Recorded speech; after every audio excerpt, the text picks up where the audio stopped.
answer. And like I said, I want to keep this brief, so I'll just check for a few. And if there are none, then I would take that as what I just presented is very clear, crystal clear. Okay, but just a quick recap while I give anybody a chance to type in a question if they have it. So remember, this is our orientation today.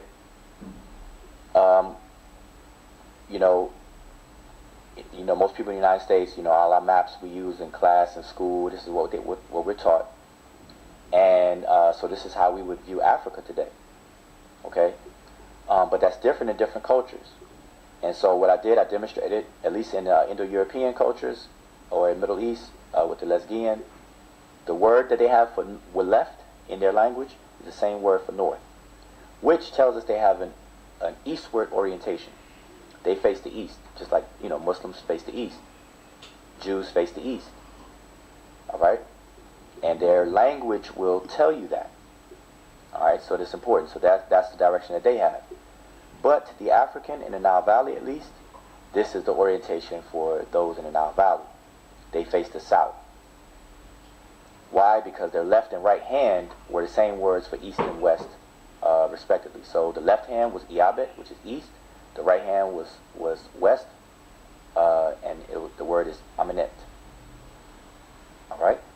And because the sun rises on the east, the sun rose on their left side, over here, and is set on the west. So in a life cycle, the setting of the sun represents old age and even death.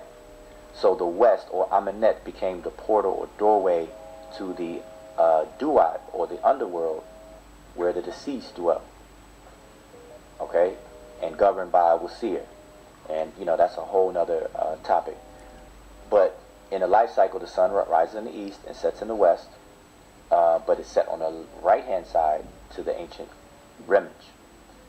And the cemeteries and things were on the west banks of the Nile, the west. All right? And then to kind of orientate it in such a way where the map is, where we become the man himself, because the man is facing us in this map. So the point of view, the camera person, if we were taking a snapshot, the camera person would not have the same point of view. So this just changed the point of view here to make it clearer. So we are also now facing the south, and the north is behind us. And this one, the difference here is that the feet are now in the north and the head is in the south. So another word that I didn't mention here is a word for the nose or the forehead. So we have the word kinti, and you may have heard the word kinti aminti. And so the word kinti means the fore, or would be in front of something. And it's a word for literally the nose or the forehead. And so it's something that protrudes forward. And so that was another word for south, which gives us hints to the orientation. All right. So along with resi for the head, we have kint or kinti. Kinti is foremost, and it's in one of the epithets of Wasir, kinti aminti, which will be foremost of the Westerners. And Westerners is a term used for the deceased. All right. And just quickly, lastly, one more time, the upper and lower aspect is literally elevation, the elevation of the terrain itself. Upper Kemet was literally upper, and lower Kemet was literally lower. Okay? And so that's it. So I'll look real quick for any questions. And if I don't see a question, forgive me. I will answer in I'll type it out. Hotep comfort on ye, Sinet Waret.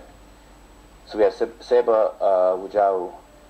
If we are doing Hnw, Kemet, Africa studies, therefore we must orientate ourselves in Hnw,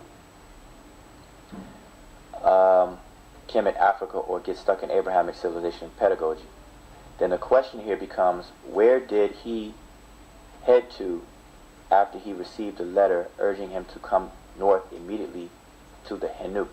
Okay, now, for those who are not familiar, what Sinet Waret Comfort is asking me is about another post I did that's also on my timeline, where I mentioned that Kemet was not always called Kemet, or Egypt was not always called Kemet. It was prior. It was referred to as Hnw. Among other words, it was also called Tawi, Hnw, etc. But the word Hnw means the interior or the residence, and more specifically, the interior of something. You know, something that's in the middle or inside. So what she's asking me is, I posted an example where Herkhuf is being asked by Pepi II, King Pepi II. Now he was down south. He was beyond the borders in the south. So let me just pull up the map, just to orientate. So Herkhuf was down here in the south, and Pepi sent him correspondence to tell him to come back north, back to the interior, or back to the resident, back home. So he was in the south, and he was told to come back north, to come downstream. Mehut, downstream. Same word for north. Same word for northern wind, etc. Alright? So that's to answer your question. So your question is, where did he head to? So he was in the south, and he headed north, which to him he was headed downstream. He was coming downstream. Alright? So hopefully that